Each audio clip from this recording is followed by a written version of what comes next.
cuando el dolor no es físico, pero la crueldad es de por vida. Bienvenidos, bienvenidas y bienvenidas a todos mis carajitillas, carajitillos.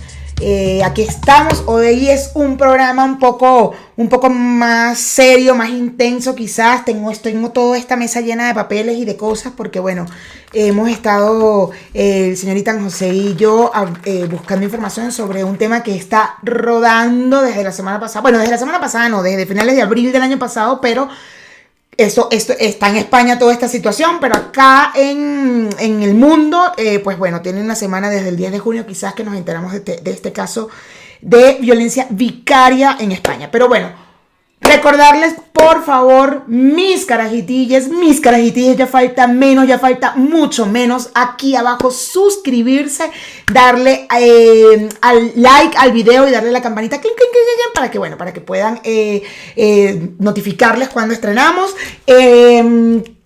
Ay, quiero quitarme ese lo odio. Me pongo nerviosa cuando estoy aquí sola, entonces es como que ay, siempre hago el que es una muletilla terrible que de verdad ayúdenme a quitármela porque no me gusta. A mí no me gusta.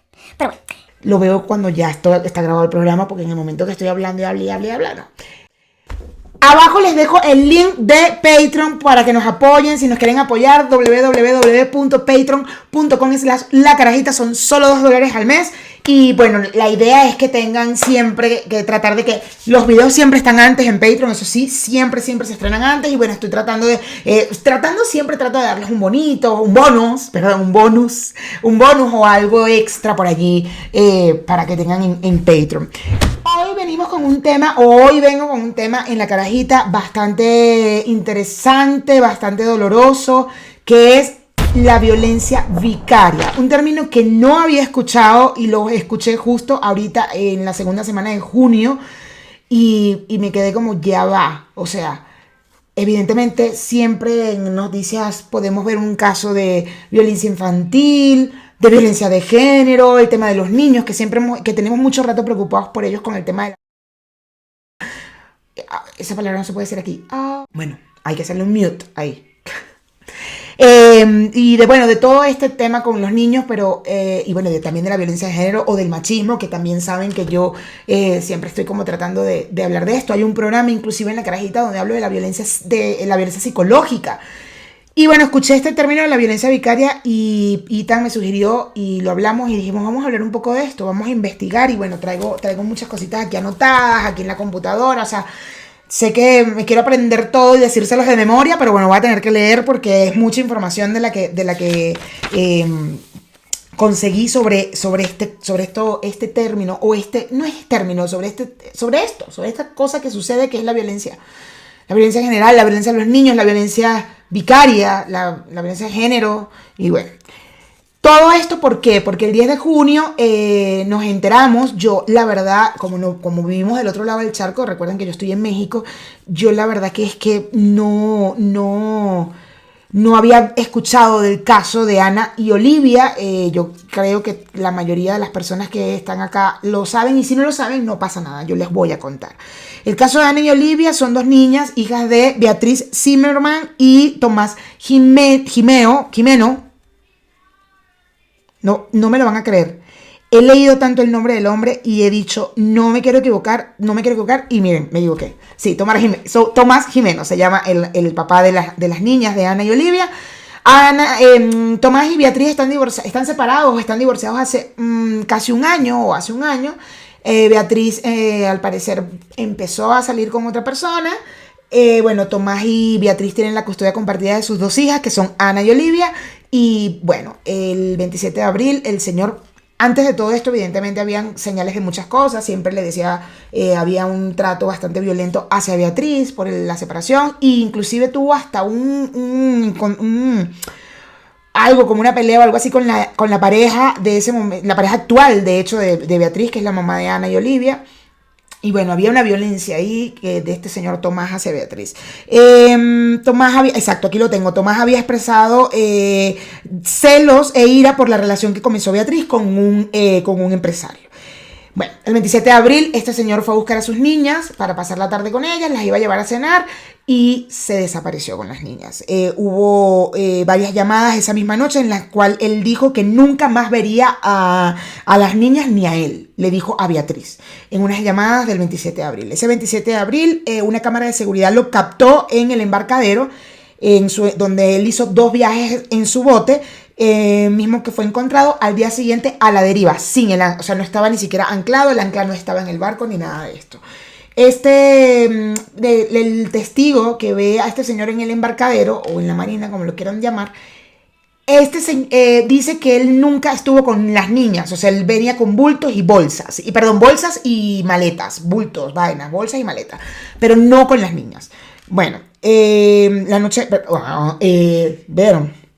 El 10 de junio se dio a conocer el descubrimiento del cuerpo de Olivia en un bulto, en una bolsa, que además estaba metida en una bolsa de deporte, amarrada o atada al ancla, que se supone que es el ancla del barco del tipo, ¿vale?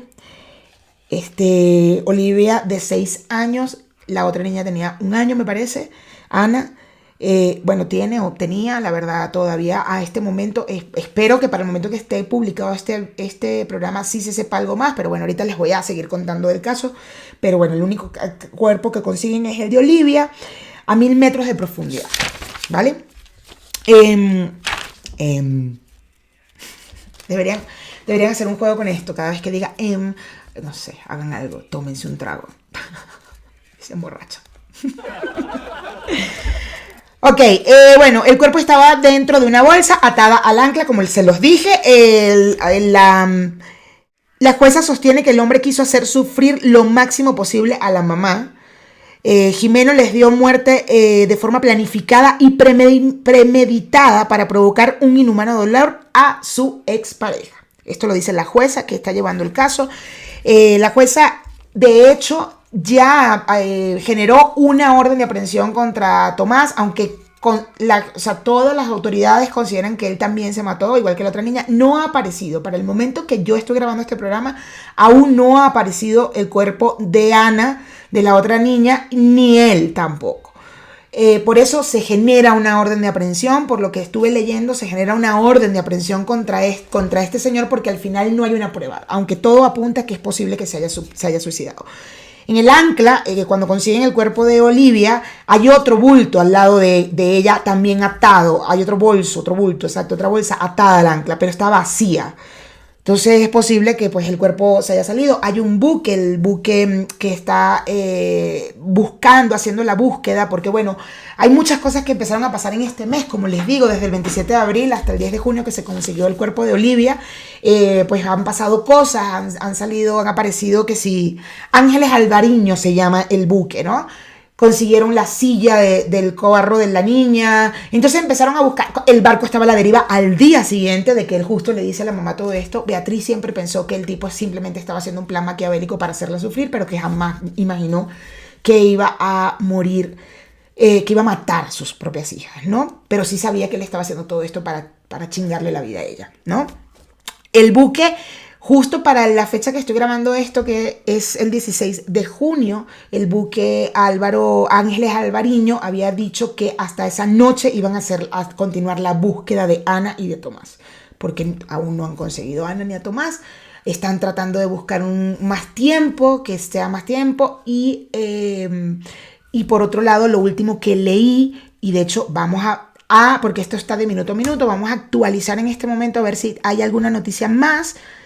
La última noticia, justo que fue la que leí antes de grabar, fue la noticia de la prórroga de la misión. Ha pillado a varios agentes de la Guardia Civil en el barco mientras estaban dando a tripulación unos regalos de despedida. Sí, estaban tardando de despedir, pero va a haber una prórroga de tiempo. Sin embargo, por aquí leí que están buscando, la Guardia Civil busca empresas con tecnología similar a la de Ángeles Alvariño para darle relevo a esta gente que está haciendo esa búsqueda. Yo creo que desde el 27 de abril o desde el 28 de abril que el barco estuvo en la deriva. Antes de conseguir el cuerpo de Olivia, una semana antes o algo así, unos días antes, consiguieron un tanque de oxígeno y una mantita de las niñas, y por eso Beatriz, la mamá de las niñas, pensaba que este hombre estaba haciendo todo un teatro para hacerla sufrir y todo este tema.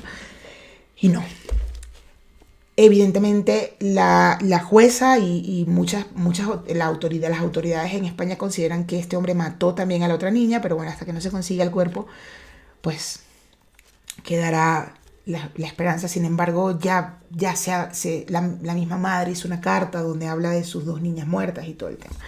De hecho, por aquí les traigo la carta que ella escribió. Espérense un momentito porque tengo, gracias a toda la energía enviada en este caso tan desgarrador, gracias a todo el amor que pusieron, sucedió el milagro de encontrar a Olivia y que la verdad se conociera. Entonces, bueno, ella escribió una carta, la verdad, espero que las leyes se pongan más duras protegiendo a los niños, dice Beatriz en su carta, que esta carta salió a la luz pública creo que el 15 de junio me parece. Dice, ellos no tienen por qué cargar con esa mochila y si el amor se acaba, lo más importante es el bienestar de los hijos. Si hay maltrato en los progenitores, hay que ser muy tajantes porque los niños no pueden estar creciendo viendo violencia. Los niños son el futuro y es muy importante que crezcan observando un ambiente de respeto, paz, amor y tranquilidad. Como madre, me duele en el alma no poderles haber salvado la vida. Ojalá yo hubiera estado en ese momento junto a ellas de la mano y morir juntas. Pero eso no pudo ser porque Tomás quería que sufriera buscándolas sin descanso y de por vida. Esa fue la razón por la que dejarme a mí con vida. Y por supuesto, el no quedar como el mayor asesino de la historia. Aquí la justicia salió a la luz, escribió. Bueno. Es bastante doloroso, la verdad, esto que está pasando. Yo cuando me enteré justo el 10 o el 11 de junio y empecé a buscar la información y hablar con mis amigos que están en España y la verdad es como wow. De ahí empieza a salir este término que se llama violencia vicaria. Y quise traer a la carajita, hablar con ustedes un poco y contarles un poco de qué es la violencia vicaria porque yo creo que es importante, porque bueno, la violencia, cualquier tipo de violencia es terrible, la verdad. O sea, la violencia de género en todos sus sentidos, la violencia psicológica, la violencia monetaria, la violencia, o sea, toda la violencia, el bullying, toda la violencia es terrible, en mi opinión. Pero, coño, los niños es algo tan delicado, tan delicado, tan que hay que cuidarlos. Mucho más que un adulto. Ojo, no con esto estoy desmeritando la violencia de género, la violencia de una mujer, no, nada que ver. Eso también me preocupa. Pero los niños es... ¡Wow! Los niños hay que cuidarlos, de verdad. Entonces, bueno, miren, les traigo muchos datos acá. Escribí por aquí. También traigo por acá un archivo donde hablamos de la violencia en general a los niños.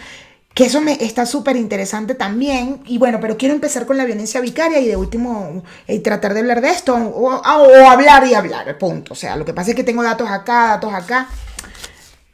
Saben que vamos a hablar un poquito, que ya lo tengo acá, sobre la violencia a los niños. Justo este artículo que estaba leyendo, que me había mandado el señor Ethan José.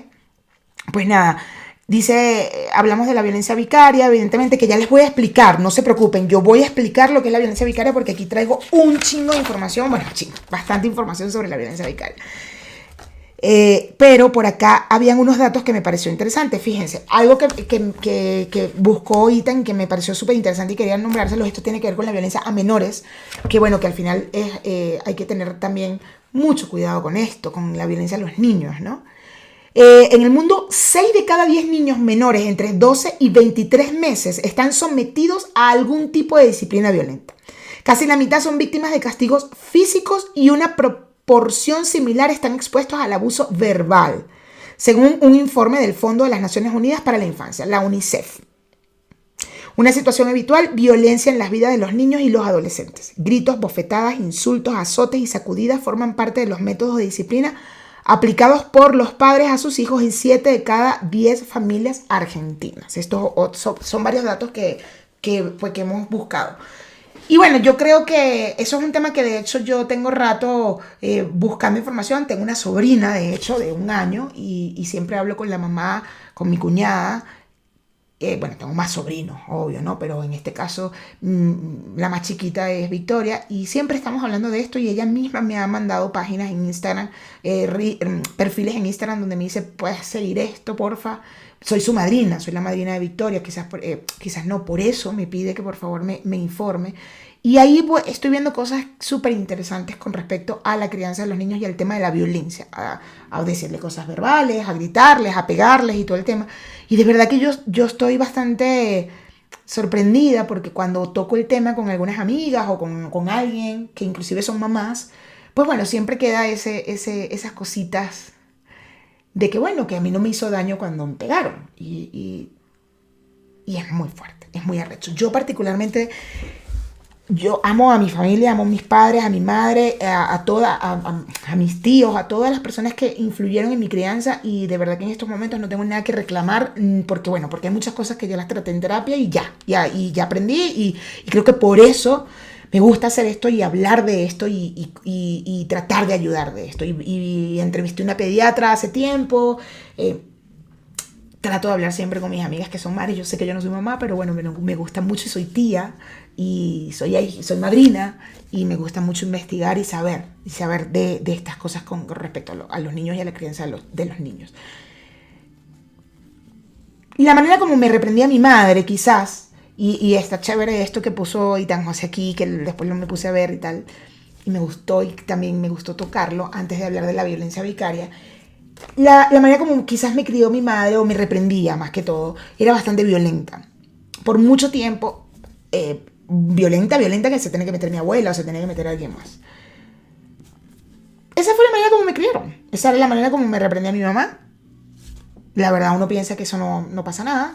Hace poco vi en Pictoline, y de ahí me fui a unos estudios que hicieron en Harvard sobre el tema de las nalgadas y el golpeo de los niños. Es más, se los voy a buscar porque, fíjense, yo en Pictoline, lo estaba buscando, en Pictoline vi hace tiempo un post de ellos. A mí me gusta mucho ese perfil de Instagram y ellos siempre ponen la fuente y me busqué la fuente, la verdad la busqué y leí la fuente, ¿no? Dice, el problema de las nalgadas. Un estudio analizó las respuestas cerebrales de niños que habían, espero que lo tengan por aquí y lo puedan leer conmigo, ¿no?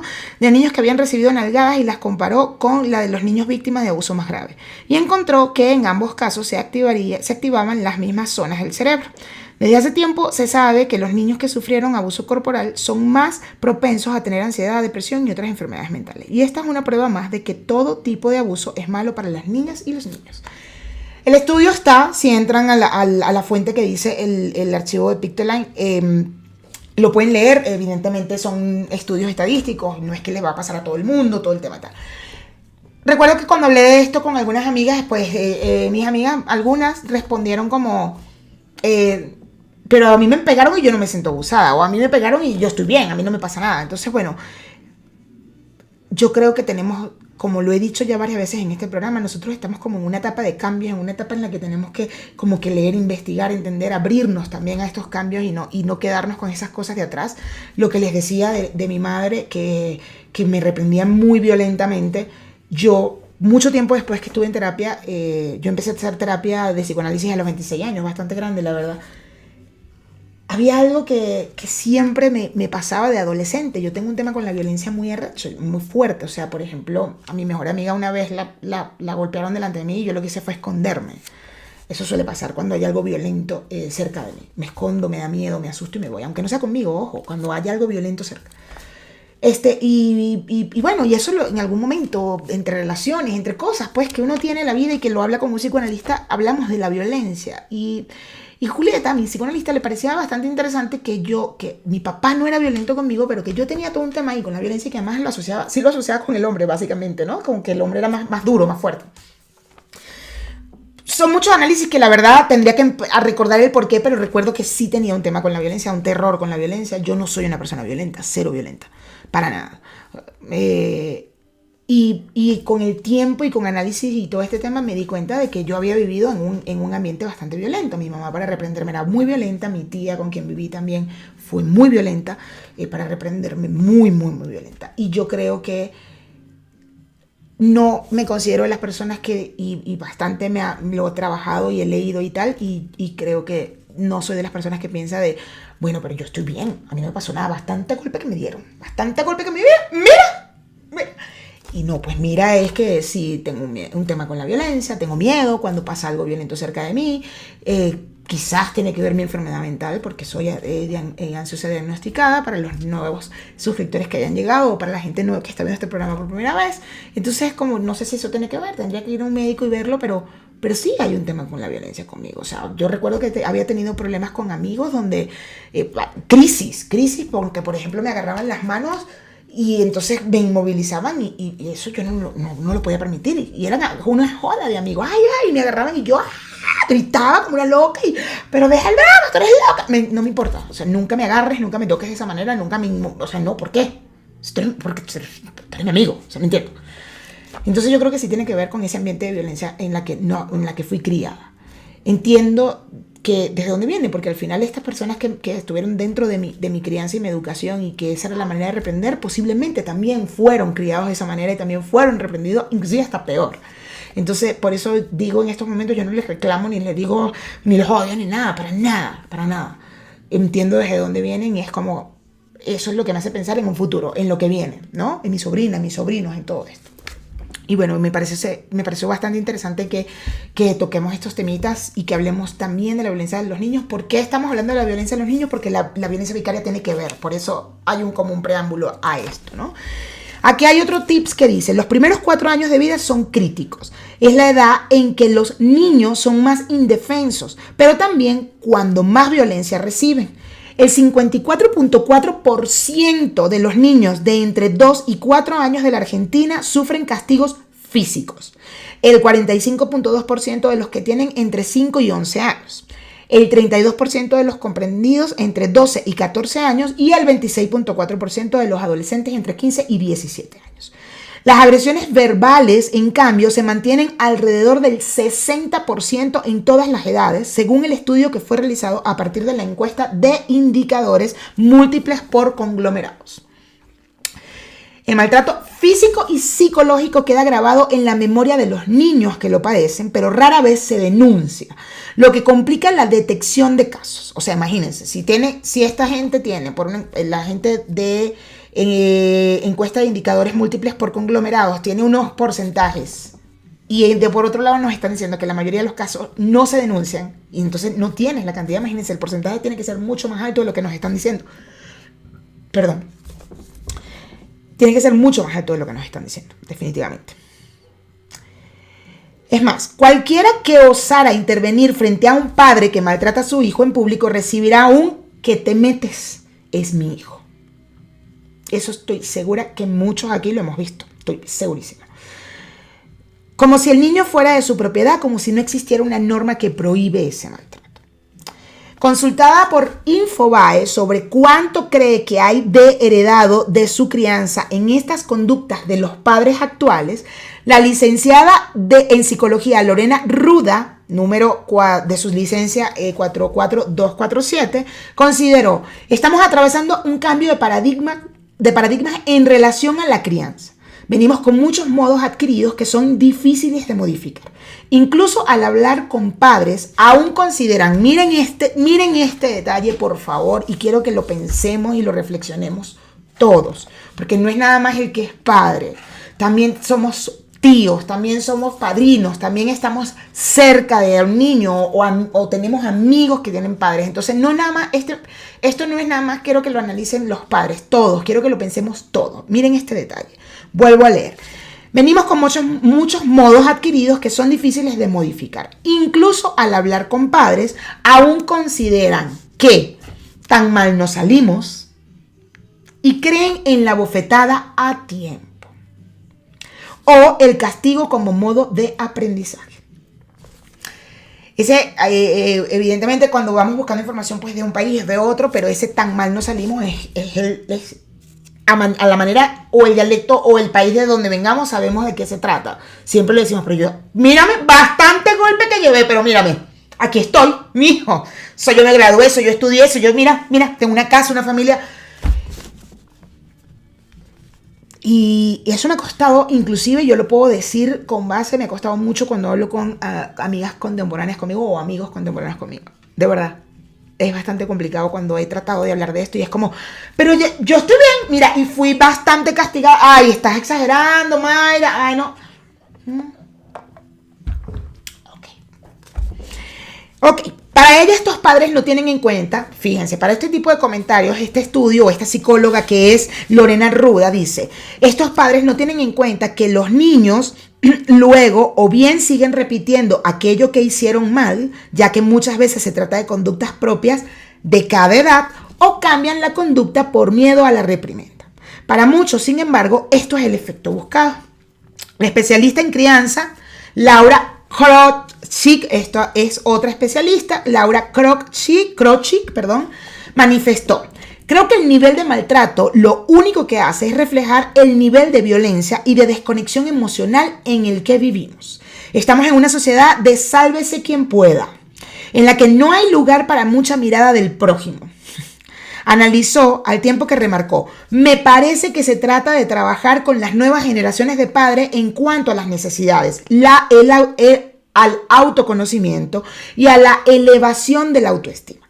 Un adulto que se reconoce, que se quiere, que se sabe ser humano, con todo lo que eso significa, no puede maltratar ni denigrar a nadie, menos si se trata de un niño, y mucho menos aún si se trata de su hijo o hija. Esto lo dice la señora, la especialista en crianza, Laura Krochik. Sobre la manera que estas nefastas estadísticas podrían revertirse, Krochik destacó que hay una cuestión de valores, de autoestima y de trabajo personal que podríamos trabajar desde el jardín de infantes para ver qué les pasa a los niños con las emociones. También ella subraya que en muchas escuelas ya se trabaja con la meditación como herramienta y en esos establecimientos es notable la disminución de la violencia, debido a que hay mucha más concentración y los nenes y las nenas no están bajo estrés. Ella también dice: vivimos en un estado de estrés permanente y eso se manifiesta a la hora de los vínculos. Perdemos el norte, perdemos la conciencia. ¿Qué pasa? Que nos olvidamos del amor. Creo que esto tiene que ver con la sociedad en la que vivimos, más allá de la educación que recibimos, y que se debe generar conciencia, trabajar prevención para no llegar a estas cifras. Finaliza Laura Krochik. Como les digo, estamos hablando ahorita un poco de lo que primero, que es la violencia hacia los niños, el maltrato hacia los niños, todo este tema para poder hablar de la violencia vicaria, que es el tema principal sobre esto. Por eso conté primero a Ana y Olivia. Recordarles que se suscriban, por favor. Vamos a llegar a esos 1000 suscriptores pronto para empezar a monetizar por la carajita. Abajo también está el link de Patreon si quieren apoyarnos. Es www.patreon.com/lacarajita. Son $2 al mes y es un apoyo para seguir haciendo esto. Y bueno, darle a la campanita y darle like al programa. Alineación parental. Otro tema que Ethan me pone acá y que tiene que ver un poco, sí, tiene que ver con esto, con todo esto que pasó con este caso con estos casos que al final van con la violencia vicaria. La alienación parental. Otra de las situaciones de violencia familiar a la que están sometidos los hijos, comúnmente conocido como alienación parental, un conjunto de síntomas que se produce en los hijos como consecuencia de la manipulación negativa. Es pendiente con esto de la alienación parental. Se produce en los hijos como consecuencia de la manipulación negativa por parte de uno de los progenitores. El objeto de esta transformación de la conciencia del niño es destruir el vínculo de este con el otro progenitor. Esto suele pasar cuando hay divorcios, evidentemente. Los padres que empiezan a hablar mal del otro, pues del otro padre, o madre. Cuando hablo de los padres hablo en general, papá y mamá. Y bueno, es súper importante. Aquí la psicoanalista Gervasio Díaz Castelli, les leo lo que ella dice. Esta situación es el producto de que uno de los dos padres está empezando a usar ese niño como instrumento del odio. Si yo soy una mujer que quedé muy enojada, aquí estamos hablando de ambos padres. Puede ser un hombre, puede ser una mujer que utiliza a este niño en un divorcio o en una separación. Fíjense este ejemplo o lo que dice Gervasio Díaz Castelli. Si yo soy una mujer que quedé muy enojada con mi ex marido y empiezo a usar a mi hijo como herramienta para generar algún tipo de beneficio con la persona que ya no está en mi vida, estoy ejerciendo maltrato. Esto yo he visto, recuerdo en mi vida haber visto no nada más de un hombre, también de una mujer, el usar este tipo de usar el niño, el hijo para el beneficio y por el dolor de no estar con esta pareja. Sí lo he visto y es muy heavy. Y quizás mi mamá no sabía, evidentemente, pero mi mamá siempre, en un tiempo cuando estaba molesta con mi papá, siempre empezaba a decir cosas de mi papá delante de mí y delante de nosotros. Yo nunca tuve, la verdad, sabía, no sé por qué, a lo mejor era muy madurita para la edad, pero sabía que ella lo decía dentro del dolor y la verdad no le paraba mucho, pero sí pasaba. Entonces, se pasaba en mi casa, mi mamá, ¿entiendes? O sea, pasa más de lo que uno cree. Y entonces, bueno, hay que estar muy pendiente. Alineación parental. Dice la doctora, la especialista Gervasio Díaz Castelli, la psicoanalista, dice, en lugar de estar jugando, disfrutando de sus padres y transitando esta etapa con tranquilidad, se encuentran envueltos en un conflicto que les es ajeno. Lo toman como rehén y drenan las tensiones en ese pequeño, y lo que sucede es que ese odio que tiene en realidad no le pertenece, sino que está simbolizado y mimetizado eventualmente con aquel que ejerce la manipulación. Pero bueno, esta doctora, esta especialista dice, la alineación parental no afecta a todos por igual, varía según la edad de cada chico y de alguna manera no tener ese filtrado de enojo frente a los hijos siempre produce daño. Por supuesto que cuando el niño razona, está cognitivamente preparado y ya puede entender ciertas cosas. El prejuicio que se produce es mayor. Posiblemente a mí me pasó esto, yo creo que por eso nunca le hice caso a mi mamá cuando se ponía brava y empezaba a hablar mal de mi papá. Aunque este tipo de hechos se encuadre mayormente entre agresores machistas, dice este especialista, hay ejemplos en contrario, como es el caso ocurrido en México, cuando Anabel N., de 32 años de edad, madre de 4 hijos, asesinó a 2 de ellos, de 3 y 9 años, en Chignahuapan, tras darse cuenta que su pareja le contagió una enfermedad de transmisión sexual, presumiblemente el VIH. Trascendió que luego de privar de la vida de a los dos menores, ella intentó suicidarse, intentó matarse, pero no pudo hacerlo porque la cuerda con la que se iba a colgar no aguantó el peso. Llamó a las autoridades y pues se entregó. Esto que ella hizo fue presenciado por sus otras 2 hijas de 10 y de 12 años de edad. Ok. Hablemos de la violencia vicaria. ¿Por qué hablamos primero del maltrato de los niños? Porque tiene que ver, ¿vale? La violencia vicaria o por sustitución, como le dicen, es un tipo de violencia contra las mujeres en la que el agresor utiliza a los hijos o a las hijas como instrumento para hacer daño a la madre o la expareja. ¿Lo entendimos? La violencia vicaria es que el agresor utiliza a los hijos o hijas para hacerle daño a su expareja o a la madre de los niños. Básicamente, seguramente es lo mismo, ¿verdad? La psicóloga clínica Sonia Vaccaro estudia este tipo de violencia desde el 2012. Fue quien acuñó el término. Déjenme poner un poquito aquí para no tener que estar tan alejado, tan no verlos a ustedes, mis carajitillas. Porque bueno, sí tengo la información, pero la escribí porque se me hace más fácil escribirla para poder decírselas, ¿no? Entonces dice, bueno, esta psicóloga Sonia Vaccaro desde el 2012 está estudiando este tipo de violencia. Ella fue quien le acuñó el nombre, el término, y bueno, fue incluido en el Pacto de Estado contra la Violencia de Género firmado en España en el 2017. Ella dice, le puse vicaria a este tipo de violencia entendiendo la definición del diccionario que dice que tiene las veces poder y facultades de otra persona. Les voy a leer, por aquí tengo, no se me preocupen, yo les voy a leer por aquí el término según la RAE. Según la RAE, vicario o vicaria, en adjetivo dice que tiene las veces, poder y facultades de otra persona o la sustituye. es un nombre masculino y femenino, porque bueno, vicario, becaria. Persona que en las órdenes regulares tiene las veces y autoridad de alguno de los superiores mayores en caso de ausencia, falta o indisposición. En femenino, segunda superior en algunos eventos, conventos de monjas. Y bueno, ahí vamos más. Tal, aquí dice vicario capitular, vicario de Jesucristo, bla, bla, bla, bla. Pero bueno, ella al ver este concepto de vicario que dice que tiene las veces, poder y facultades de otra persona o la sustituye, por eso ella le colocó el término de violencia vicaria a este tipo de violencia. Esta doctora, bueno, inclusive busqué su página y todo, y bien, ahí tiene un montón de cosas interesantes. Ella dice, Sonia Vaccaro dice, esta es una violencia, discúlpeme mi carajita, me pongo aquí. Esta es una violencia contra la mujer, una violencia machista que utiliza a sus hijos como objeto para seguir maltratando a la mujer. Según la experta, según Sonia, es una violencia que gradualmente va a más y se hace más evidente cuando la mujer comunica la decisión de separarse o después del divorcio.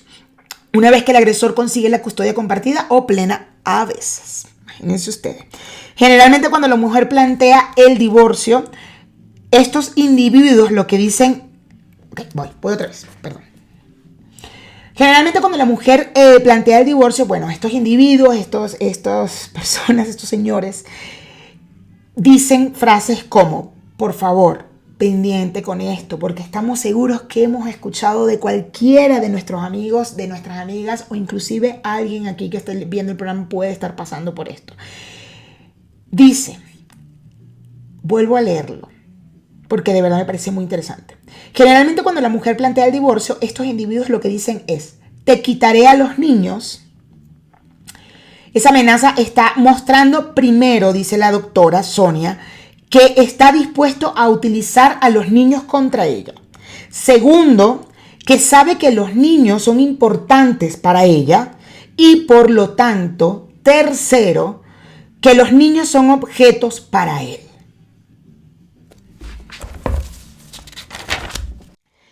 Para la doctora Sonia, muchas veces no se toma en cuenta la gravedad que tiene esa amenaza. Señores, señoras, amigos, tíos, todos los que veamos este programa, hemos escuchado esta frase 10.000 veces de algún cuento de alguna amiga. Es considerada una amenaza de mucho cuidado. Lo vuelvo a repetir. Te quitaré a los niños. En los casos de, Sonia dice que en los casos de expresión masiva, en los casos de expresión máxima, que en este caso ya es el asesinato de los niños,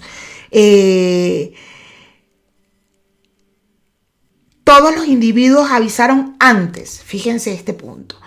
Ella dice que ya cuando llegan a este asesinato del niño, que es el caso de la violencia vicaria, porque lo hacen para joder, chingar, hacerle la vida imposible a esta madre, dice que todos lo han avisado anteriormente. Palabras, ella puntualiza algunas frases que seguramente dijeron. Te quitaré lo que más quieres, ya verás lo que te pasa. Te voy a dar donde más te duele. Dentro de los puntos que este artículo trae con la información de la doctora Sonia es cómo identificar la violencia vicaria. Primero, hay 4 puntos que ponen acá. El agresor utiliza a los hijos, ya es lo que veníamos hablando, hijos e hijas, para dañar a la madre o expareja, amenaza con quitárselos o con que no los verá más. Segundo, amenaza con matarlos. Estos son, como les dije, cómo identificar la violencia vicaria. ¿Vale? Tercero, interrumpen los tratamientos médicos de los hijos e hijas cuando están con él.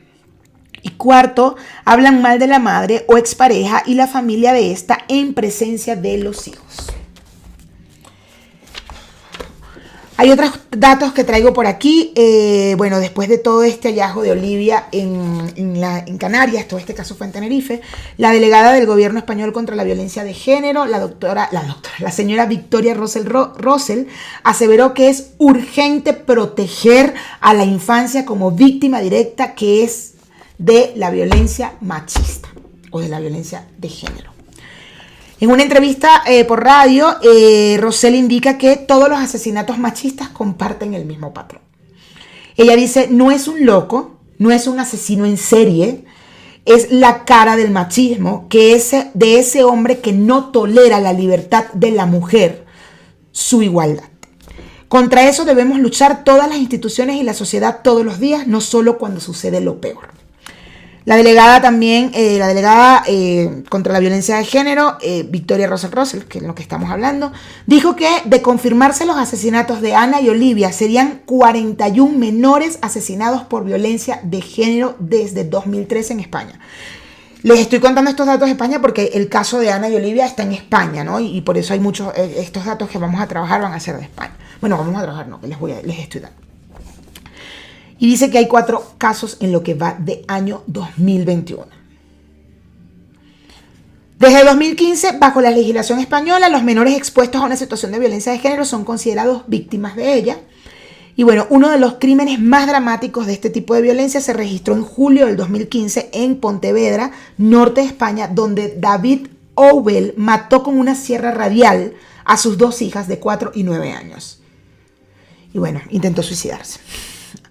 Al día siguiente tenía que entregar a las niñas a su madre, Rocío, de la que se encontraba divorciado desde hacía más de un año. El agresor fue condenado a prisión permanente revisable. Esto es muy fuerte. Esto es muy fuerte. Al día de hoy, bueno, como les dije, he estado pendiente de la información. Todavía no ha aparecido el papá, pero bueno. Por acá traemos otro caso de violencia vicaria. Se llama el caso Bretón. Punto de inflexión, así se llama el caso, ¿no? Bueno, es algo cortito que les voy a leer sobre el caso. Hasta hace no muchos años, los hijos de parejas separadas fallecidas a manos de los padres no eran consideradas víctimas de violencia de género. Leonor, de 7 años, fue la primera víctima reconocida en este sentido. Su padre la asesinó en abril de 2013 mientras cumplía el régimen de visitas impuestos por un juez, a pesar de la orden de protección de la que sí gozaba su madre.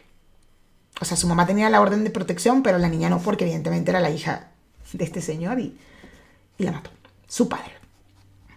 Pero si hay un caso que marcó un antes y un después en este campo fue el de José Bretón, quien mató a sus hijos Ruth y José, de 6 y 2 años, aprovechando que estaba bajo su custodia. Esto ocurrió también en 2013 y 2 años más tarde se comenzó a considerar a los menores que se encuentran en un entorno de violencia de género como víctimas de la misma.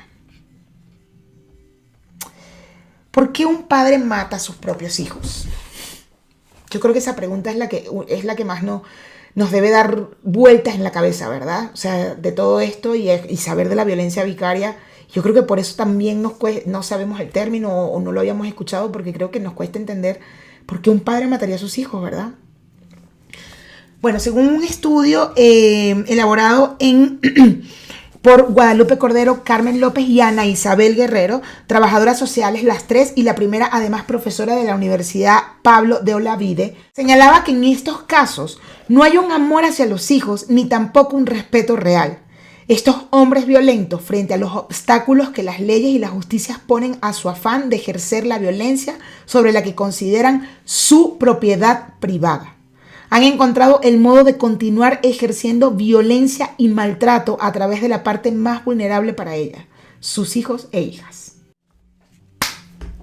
Carajitillas y carajitillos, yo creo que esto es algo que es importante que todos lo sepamos, porque todos, aunque no seamos padres y aunque no tengamos que estar dentro de un cuadro de violencia de género o de violencia, siempre es bueno saber, porque no sabemos quién puede estar cerca y que podamos ayudar y a quién podamos ayudar. Queríamos traer este tema de verdad. Esperemos que para el día de que se estrene este programa haya avanzado el caso de Ana y Olivia. La verdad me tardé un poquito en grabar esto porque tenía esperanzas de que avanzara el caso, por lo menos de saber un poco más de lo que está pasando. Pero bueno, ya sabemos lo que es la violencia vicaria, no lo olvidemos, por favor, y estemos atentos. Los niños hay que cuidarlos, los niños hay que quererlos, los niños hay que educarlos bien, bonito. No nos cerremos, por favor. Entendamos cómo fueron criados nuestros padres, cómo fueron criados nuestros abuelos, pero no repitamos nosotros para adelante lo que te hemos traído. Yo creo que hay que entender y que hay que cambiar las cosas. Gracias, mis carajitillas. De verdad, muchísimas gracias. Este tema es bastante importante y espero les funcione, les sirva. Vienen otros temas un poco complejos, pero bueno, ya saben que yo hago una entrevista, hago una cosa con otro tema complejo, un tema divertido y así vamos. Mis carajitillas, gracias. Recuerden suscribirse, darle like, suscribirse, por favor. Vamos a llegar a esos 1000 suscriptores para empezar a monetizar. Por favor, vamos a decirle a los amigos, mira, suscríbete, anda de pana, por favor. Y bueno, suscríbanse, denle like a la campanita, clink.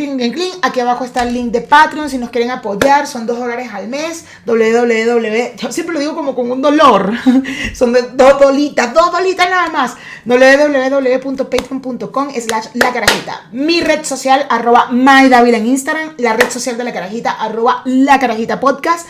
Y bueno, nada, aquí seguimos y aquí seguiremos tocando estos temas o si no, echando mis cuentos. Gracias, mis carajitillas, les mando muchísimos besos, varios y de todos los colores. Y aquí abajo recuerden comentar si tienen alguna opinión, si sabían del tema, si no sabían, si tienen a alguien cerca, si podemos buscar algo para ayudar o lo que sea, comenten lo que quieran.